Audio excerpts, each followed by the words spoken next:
Seven, six, five, four, three, two, one. You'll never have the sacred stone. Oh, this you crazy mother. And for those of you that are new, be sure to hit the subscribe button as well. What's up guys, and welcome back to my channel. For those of you that don't know me, my name is Kyle Gott and I'm a Staff Sergeant in the United States Air Force, and I am almost done with my first 6-year enlistment. And on this YouTube channel, I've spent those last 6 years documenting my Air Force career, and I'm about to be separating this fall, and I'm gonna be documenting the process of getting out of the military as well. After 6 years of experience in the military, I figured I would drop this video on you guys of the top 5 biggest mistakes that I see people make. Now this video is sponsored by Air Force Association, which is the AFA. The AFA is a premier professional development association for airmen. The Air Force Association mission is to promote a dominant United States Air Force along with a strong national defense. It is also to honor airmen and the Air Force heritage. The AFA promotes aerospace education through its grants, its scholarships, and also its professional forums. And the best part about the AFA isn't that it's just for airmen. It is for anyone that wants to be a member. So if you guys want to be a member, I'll include a sign up link in the description down below, and you can check that out after this video. Now, one of the mistakes that I see people making when they join the military is not joining a professional development organization. Now, like this video is sponsored by AFA, they are also considered a professional development organization. Now, there are so many that I'm not going to list them all off into this video, but there are 2 that I'm going to talk about. So the AFA and also ACE. Now, since I'm in the Air Force, I'm going to be talking about Air Force related things. However, you can use these same tips to help you in no matter what branch that you're joining in the military. Being a member with AFA will actually score you the Air Force magazine, but not only that, you will get some career assistance along with savings with shopping and travel discounts. You'll even have access to financial programs, health and wellness services, insurance, and legal services to make sure that your family is taken care of. And the other professional development organization that I mentioned was ACE, Airmen Committed to Excellence. Now this is an awesome opportunity for anybody that's a new airman. It's specifically for airmen that are in E1 to E4 in the Air Force. This gives airmen a chance to get hands-on with volunteer opportunities within the community. It also gives them a chance to learn leadership skills through others who have been in the military longer. ACE is quite possibly the most joined professional development organization for airmen in the Air Force, and it's something that I would highly suggest that you look into if you are going to join the Air Force. Now, the next thing that people make as a mistake when they're in the military, and this doesn't just pertain to the Air Force, this pertains to every single branch in the military, and that is not investing in your TSP. Now, this is something that I am extremely passionate about because I did not invest in my TSP for the first 4 years that I was in the military. And I really look back on that and I regret that now because it was a really stupid decision. Because back then I didn't want to live with an extra $100 out of my paycheck every single month. And now I'm looking at what I've been able to save in the last 2 years, and I'm kicking myself, and that's why I don't want you guys to make the same mistake that I did. Now, the military recently rolled out a brand new retirement system, which is called the BRS, or the Blended Retirement System. Now, I personally think that this is an amazing opportunity for so many of you guys, because in the end, only 17% of people who join the military actually do 20 years and get a retirement. Now, that is a very, very small number. That's less than 1 out of every 5 people when you go to basic training. And a lot of people go in thinking they're going to do 20 years, and the reality is they're not. And so unfortunately, up until this point, a lot of people could get out of the military with no military retirement at all, or a very, very small retirement saved up. Now, with the blended retirement system, that will actually match 5% of you contributing to your TSP. So if you're putting in 5% of your base pay every single month, the military will give you an additional 5% to your TSP. Now, I think that this is an amazing deal because even if you do 4, 6, or 10 years and get out, you can still save up a decent amount into your TSP, which is basically the military's version of a 401k. This is your retirement savings. And with that, you can save so much money in such a short amount of time with that 5% match if you are contributing that you could do 10 years and get out and still have built a pretty good retirement that will continue to build until you're 65. Now, if you guys don't already know, I actually wrote an ebook several months ago called The Secret to Building Wealth in the Military. I'm gonna have the link to that book down below. It will cost you $20 if you wanna buy it, but I packed a lot of good information in it. It took me several months to write this book, and it's something that I'm super passionate about because there are mistakes that I made, and I don't want you guys to make the same mistakes that I did when investing into your future. Now, the next biggest mistake that I see people making in the military is saying they're going to do 20 years as soon as they sign up for the military. Now, this is something that I just touched on in the last thing of investing into your TSP, which is only 17% of people that join the military actually retire on average. Now, this is a very, very low number, much lower than most people think. For instance, when I went to basic training, I'm going to estimate around 90% of the people in my BMT flight out of 60 of us said that they were going to do 20 years. I'm about to hit my 6-year mark, and we're looking at about 50% of us, around 30 of us, are already going to be getting out after 6 years.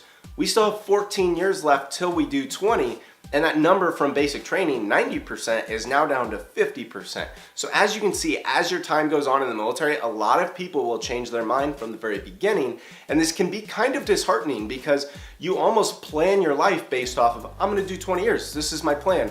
And then 4, 5, 6 years go by and you're like, you know what, maybe the military isn't for me. But when you did decide to join and think, I'm gonna do 20 years, it kind of shuts your brain off to planning for the future, planning a different path, setting yourself up. So my biggest suggestion to avoid this mistake that people make is to come into the military with an open mind. If you think you might do 20 years, that's perfectly okay. But the biggest mistake with that mindset is not planning for the opposite to happen. Now, there's a lot of things that can happen. You could get kicked out, you could just decide it's not for you, or you could get let go because of whatever's going on. For instance, in 2013, they had a big rollback of people and they just cut a bunch of people that technically weren't doing anything wrong in the moment, but the Air Force had to make a decision and we had to kick people out. So it's not a guaranteed thing that just because you want to do 20 years, you'll be able to do 20 years. And that's why I highly suggest when you're in the military, don't just set yourself up for an awesome 20-year career. My advice for you guys is to set yourself up so whether you stay in or you get out, you will be successful no matter what. So build a resume as you're in. Don't be focused on 20 years in the military. Be focused on 20 years from now. It doesn't matter if you're in the military or not. Just keep all your bases covered. Make sure you're prepared for whatever's gonna happen in those 20 years. So many people do not pay attention to the rules, or they don't even take the rules seriously. Now, that is a huge mistake in the military. You can ask anyone that's actually gotten in trouble in the military, and they would tell you, sometimes you can get in trouble for something that you would deem very, very little. But the military takes the rules very serious. There's not much bending of the rules. It's pretty black and white for a lot of things. And sometimes if you break a rule, it could even result in you getting demoted or kicked out of the military. Now, don't be afraid that like anytime you move a finger or sneeze, you might get kicked out. That's not the case. Most of the stuff you might think, oh, that's common sense. And I tend to think that too, but there are some times that people just make mistakes. So for instance, getting a DUI might be something that is common sense. Yes, probably something that you should never do. But it does happen, not just in the military, it happens all over the world. But the military takes it very seriously. More than likely, if you get a DUI, you are going to be losing rank. And then not only that, you're gonna be on like a probation period for a few months or a few years. And it just becomes really stressful because you actually take a pay cut and then you lose rank. So then you have to deal with what you had just stepped up from at your job. So it can be really stressful in that way also. Also, just not obeying orders. This is a common thing. Some people don't think it's serious. Like show up to work at 6 o'clock. If you show up at 6:30 every single day, you're disobeying orders. You can actually get in trouble for that very seriously. Again, some of you guys might think common sense, but this is something that happens even in the military. There are some people that just don't pay attention to the rules and take them serious. You have to understand that when you join the military, it is a very, very structured environment. At least they try to be. Now, it's not always super structured, but that doesn't help when people don't follow the rules. So things aren't always gonna go as planned. but they're gonna go even less as planned if less people start following the rules. So this is why they really crack down on people when they don't follow. So even in your job, for instance, I do maintenance. In the maintenance world, if you don't follow your job guides, for us, which is called our technical orders, this is how we're supposed to do our job on the airframe. Certain repairs, we have to do certain steps. We're supposed to follow everything to a T, black and white, in paragraphs. We read how to do everything. And if you deviate from that and it isn't a good way to deviate from it, and you don't have a reasonable excuse as to why you did that or some other tech data telling you why you can do that, you can get in some serious trouble. And the last part of this not taking rules seriously is a lot of people forget that you are in the military 24/7. When you sign your name on that dotted line, you're not just saying, hey, I'm gonna go to work 40 hours a week. You're saying, I'm probably gonna go to work 40 to 60 or maybe even more hours a week, because the military is salary, it is not hourly. So if they wanna work you 40 hours or 80 hours, they can do that within reason. And believe me, it has happened sometimes. I've pulled a 70-hour work week before.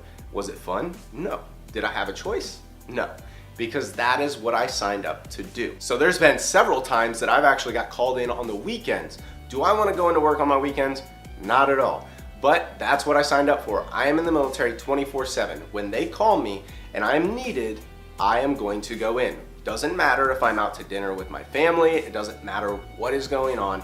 All that matters is that I signed a piece of paper saying that I am going to be a military member 24/7 until my enlistment is up. All right guys, my last tip for you guys of my biggest mistakes that you can make in the military is not utilizing the Airman's Attic. Now I'm assuming other branches probably have a similar thing on their bases. Now this is basically like the thrift store of the base. So a lot of people will donate their old uniforms there. Some people will donate brand new uniforms because we all get initial issue, but then over time people will go buy new uniforms, but then they go to separate and they still have these uniforms, and some of them they might not have worn, and they don't know what to do with them, so they just drop them off the Airman's Attic. So actually in Alaska when I was there, you were allowed to get, I think it was like 10 free clothing items, like military clothing items, every single month. As long as you brought in your LES, which is your leave and earnings statement, which is like basically your pay receipt, and you can print that off online when you're in the military. But you would take that there, verify that you were an airman, an E1 through an E4, and you could get like 10 clothing items. So when I was in Alaska, I actually got a waffle shirt, and those run like 30 bucks, and I got it for free. I didn't even have to pay for it. Definitely utilize your Airman's Attics. The one in Alaska also had furniture, it had housing appliances, it had anything. It was literally like going into a Goodwill. So if you don't want to pay to go get those ribbons from the BX for full price, you can sometimes go to the Airman's Attic and they might even give you those ribbons for free, because people just drop them off because they don't need them anymore. Because when I update my ribbons or I update whatever I have going on in my uniforms, I get new stripes, then I can just take those to Airman's Attic and get rid of them there for free. And then they can either sell them for super cheap or for free to another airman that is in need, that can't really afford or doesn't want to pay full price for them. All right guys, well that was my video on the top 5 biggest mistakes that I see people make in the military. Now if you guys have other mistakes that you think people make in the military, I would love to hear your guys' thoughts in the comment section down below. I might think about making another video in the future about other mistakes that people make in the military, because that's what this channel is dedicated to, is helping people get better in life. So if you're new to this channel and haven't subscribed, please consider subscribing. I would love to see you guys join the group. And also don't forget to give this video a thumbs up. I would really appreciate it. And I will see you guys in my next video. Peace out.